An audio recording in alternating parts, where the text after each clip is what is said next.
Good afternoon from the New York Stock Exchange. I'm Caroline Woods, coming to you from high above the trading floor on this Tuesday, November 25th. Stocks are trying to continue the rally. The Dow was up more than 500 points, or 1% in afternoon trading, with names like Merck, Nike, Home Depot, and Walmart helping lift the index. The Nasdaq was lower, which is not entirely surprising after the huge AI-powered tech rally we saw yesterday. However, it just shed those limited losses and is back in the green, with names like Lululemon, DoorDash, and Airbnb seeing strength. The Magnificent Seven is mostly higher aside from NVIDIA. Shares of the chipmaker are down about 15% this month, and not helping today is a report from digital outlet The Information that Meta is considering spending billions on Alphabet's AI chips. NVIDIA shares are tumbling on that report, while Alphabet is surging. Alphabet was also a standout on Monday, jumping more than 6% to a new record high, and that momentum is clearly continuing today.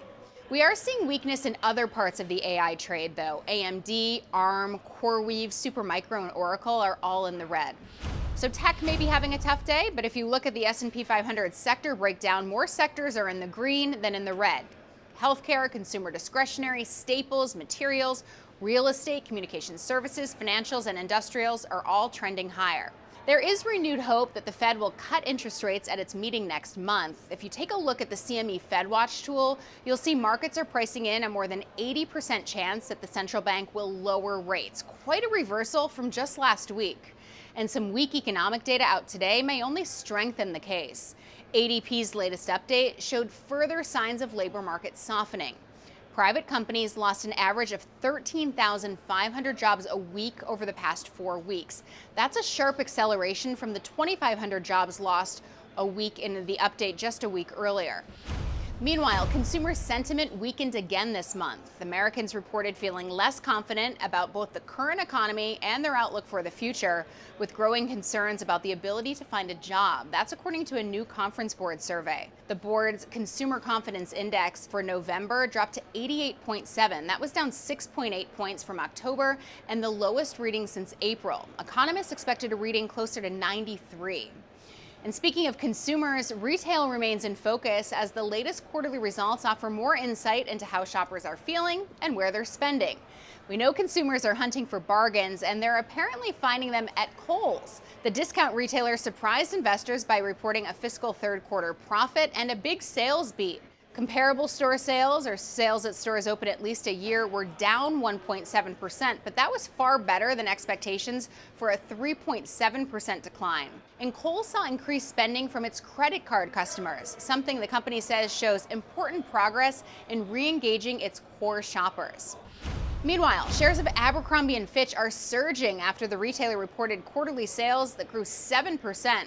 The standout was its Hollister brand, which saw sales jump 16%, while its namesake Abercrombie brand saw sales fall 2%. For the holiday quarter, Abercrombie is expecting company-wide sales to rise between 4 and 6%. Wall Street was looking for 5.6% growth, but investors are cheering the better-than-expected quarter anyway. Even with today's 30+% rally, though, Abercrombie shares are still down about 40% year-to-date. Best Buy is also trading higher after a beat-and-raise quarter, driven by consumers upgrading tech devices and splurging on new computers, smartphones, and gaming consoles. The consumer electronics retailer boosted its full-year outlook for earnings and sales and said it expects full-year comparable store sales to rise between 0.5% to 1.2%. Previously, it expected a range between a 1% decline and a 1% increase. Dick's Sporting Goods is also on the rise after earnings. Shares were down earlier this morning, but have staged an impressive turnaround. Both earnings and revenue beat expectations, though the retailer expects comparable sales this quarter to fall in the mid to high single digits. Dick's also announced plans to close several Foot Locker stores now that its acquisition of the sneaker company is complete. That wraps up retail earnings for this week. Tomorrow, we'll get a read on industrial equipment when Deere reports.